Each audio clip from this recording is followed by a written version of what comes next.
Derrière ces murs des bâtiments du pôle Agroparc sont implantées de nombreuses entreprises au concept innovant dont on ne soupçonne pas toujours l'existence. Rencontre avec 3 entrepreneurs qui ont fait le pari du Made in Grand Avignon pour rayonner au-delà de nos frontières.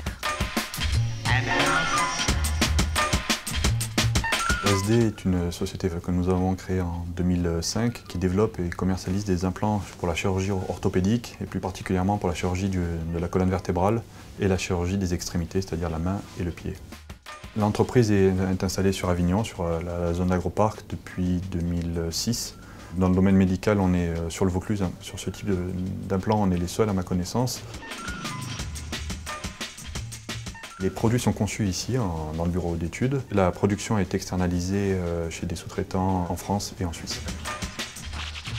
On est en croissance assez stable depuis quelques années, aux alentours de 20-30% par an. Et nous sommes aussi dans une phase d'expansion internationale assez importante, puisqu'on exporte déjà dans 20-25 pays et on essaye maintenant de rentrer dans des pays plus importants, type le Brésil ou l'Inde.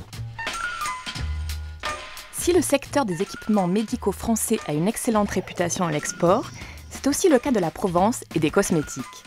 Après 3 ans de recherche et un brevet déposé, Jessica Amou a réuni les deux en créant les premières crèmes cosmétiques à base de pétales de safran.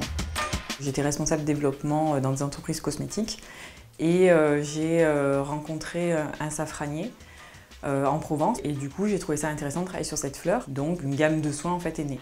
Pour pouvoir travailler sur les vertus de la fleur de safran, j'ai travaillé avec l'Université d'Avignon qui est spécialisée en extraction sans solvant chimique et il se trouve que c'était une évidence d'être dans le bio. Kesari en fait c'est l'unique cosmétique bio qui utilise la fleur de safran. Après les produits sont vendus en France et à l'international, en Pologne et en Corée. Le siège social est sur Agroparc depuis 2009. Ça permet en tout cas, parce que c'est une technopole, d'avoir une visibilité, d'avoir aussi un échange avec les autres entreprises. Donc c'est un petit réseau d'entrepreneurs qui sont locaux et qui permettent en tout cas d'avoir une synergie. Et c'est ça qui est intéressant. Dernière étape, le pôle Pégase. Pôle de compétitivité et pôle régional d'innovation et de développement économique, le pôle Pégase, soutenu par le Grand Avignon, a pour objectif de structurer la filière aéronautique et spatiale en région PACA. Il rassemble plus de 250 entreprises impliquées dans le développement d'une nouvelle génération d'aéronefs pensées et mises en œuvre pour accomplir des missions spécifiques. Exemple concret chez G1 Aviation, qui conçoit et fabrique sur l'aéroport d'Avignon des ULM à destination du monde agricole et industriel.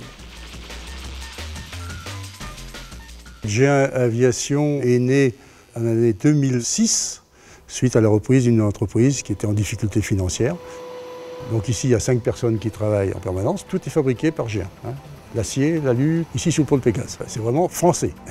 Nous fabriquons en général une douzaine d'avions par an, des stalls qu'on appelle pour les décollages et atterrissages très courts, pour la montagne, pour l'agriculture, c'est-à-dire donc pour les pendages. Et on en a équipé un aussi avec des flotteurs, donc un hydravion. Et une autre fabrication qui est nouvelle, c'est le tractage des planeurs, donc des remorqueurs. L'avantage de cet avion, c'est qu'on peut avoir son propre terrain chez soi. Une bande de 200 mètres dégagée, ça suffit. Et ça, c'est le plaisir de beaucoup de gens, ça c'est sûr, ça c'est le rêve.